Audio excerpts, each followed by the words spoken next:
अस्सलाम वालेकुम दोस्तों, ये डोले की फरमाइश है मेरे प्यारे भाईजान शौकत जवेद की और डोले को देखने और तवज्जो नाल सुनने समाज करना शुरू किया। देखो केड़ियां केड़ियां दसा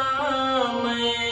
वहन सौ मजबूरियां क्या पूछने